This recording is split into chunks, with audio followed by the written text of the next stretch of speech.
Hallelujah. सबको जय मसीह की। प्रभु का धन्यवाद करते हैं आज के सुंदर समय के लिए कि परमेश्वर ने हमें फिर से एक मौका दिया और हमें अब तक जीवित रखा। प्रभु का धन्यवाद करते हैं आज के दिन के लिए और प्रभु का शुक्र करते हैं कि परमेश्वर ने फिर से आप अपने चरणों में बैठने का एक मौका दिया। जैसे कि मैंने पिछले एक वीडियो में परमेश्वर के कलाम से कुछ बातें की थी और वो बात थी कि रूह और सच्चाई की आराधना।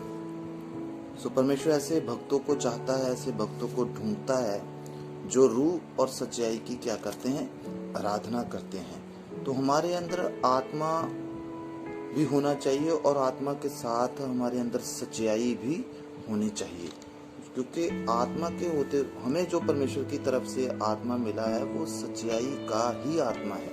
तो आत्मा के साथ साथ हमारे अंदर सच भी होना चाहिए और सच की आराधना करनी चाहिए। आइए हम आज परमेश्वर के वचन से और बात करेंगे। यूहन्ना की अंजील 15 अध्याय उसका 5 वचन पढ़ेंगे। यहाँ पर परमेश्वर का वचन लिखता है, मैं दाखलता हूँ, तुम डालियां हो। जो मुझ में बना रहता है और मैं उसमें, वह बहुत फल फलता है, क्योंकि मुझसे अलग होकर तुम कुछ भी नहीं कर सकते। आमीन, हालेलुया। परमेश्वर का धन्यवाद करते हैं इस वचन के लिए। परमेश्वर का वचन यहाँ पर लिखता है कि मैं दाखलता हूँ। अगर हम इसकी पहली आयत पढ़ेंगे तो वहाँ लिखा है, मैं सच्ची दाखलता हूँ। हालेलुया, सच्ची दाखलता है ना। इसका मतलब अगर सच्ची का जिक्र आया तो बहुत सी झूठी दाखलता भी होगी। हमें सच और झूठ की एक पहचान होनी चाहिए कि कौन सा सच है और कौन सा झूठ है।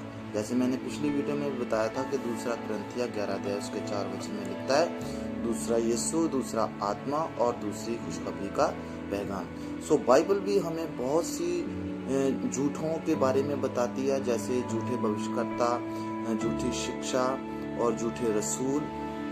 हमें इन सब की क्या होनी चाहिए, एक पहचान होनी चाहिए। प्रभु का वचन कहता है कि मैं सच्ची दाखलता हूँ और हम उसकी क्या है, डालियां हैं। हम उस सच्ची बेल के साथ जुड़े हुए हैं। तो इसका मतलब हमारे अंदर जो रस आता है उस सच्ची बेल का, तो हमारे अंदर भी रस कौन सा आएगा, सच वाला रस आएगा, क्योंकि हम उस बेल के साथ क्या हैं, जुड़े हुए हैं। क्योंकि जो दाखलता होती है, जो एक अच्छी बेल होती है, उसकी जो टहनियां होती हैं वो बेल के साथ जुड़ी होती हैं। हालेलुया। तो हम खुदावन प्रभु का वचन जो बोलता है, यहाँ पर यीशु बोलता है, मैं सच्ची दाखलता हूँ, हम उसकी डालियां हैं। तो हम यीशु के साथ जुड़े हुए हैं और यीशु का वचन बोलता है कि मैं सच्ची दाखलता हूँ। इसका मतलब हम सच्ची दाखलता से जुड़े हुए हैं और हम उसकी डालियां हैं और हम भी हमारे अंदर भी सच होगा, हम भी सच्ची डालियां हमें बनना है। हालेलुया। और आगे वचन लिखता है कि तुम मुझ में, जो मुझ में बना रहता है और मैं उसमें। हालेलुया। आज हम देखते हैं कि विश्वासी ज्यादा देर तक प्रभु में बना नहीं रहता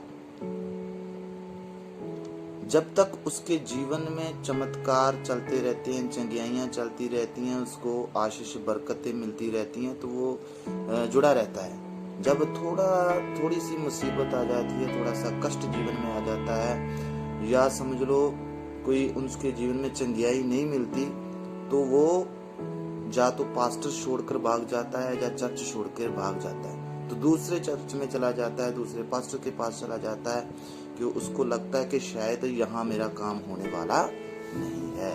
हालेलुया।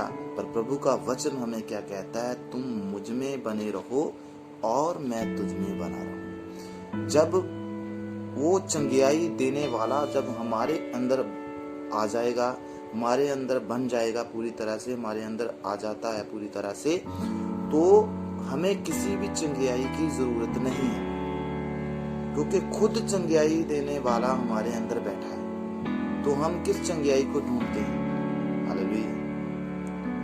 परमेश्वर के वचन को हमें समझना है, अच्छे से सीखना है कि प्रभु का वचन कहता है, तुम मुझ में बने रहो और मैं तुझ में बना रहूंगा।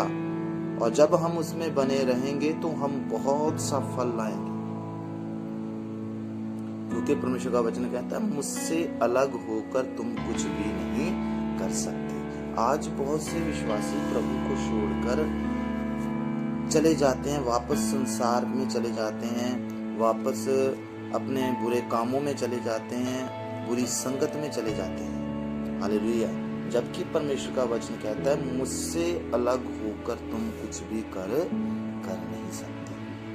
तो अगर हम अलग होते हैं तो हम कुछ नहीं कर सकते। हम बहुत फल नहीं ला सकते, फलदार नहीं हो सकते, अच्छा जीवन नहीं जी सकते। हम और ज़्यादा दुखों में चले जाएंगे, और ज़्यादा मुसीबतों में चले जाएंगे, और ज़्यादा कष्ट में चले जाएंगे। इसलिए हम सच्ची दाखलता के साथ जुड़े हुए हैं और हम उसकी टहनियाँ हैं और हम उसमें बने रहेंगे तो वो हम में बना रहेगा।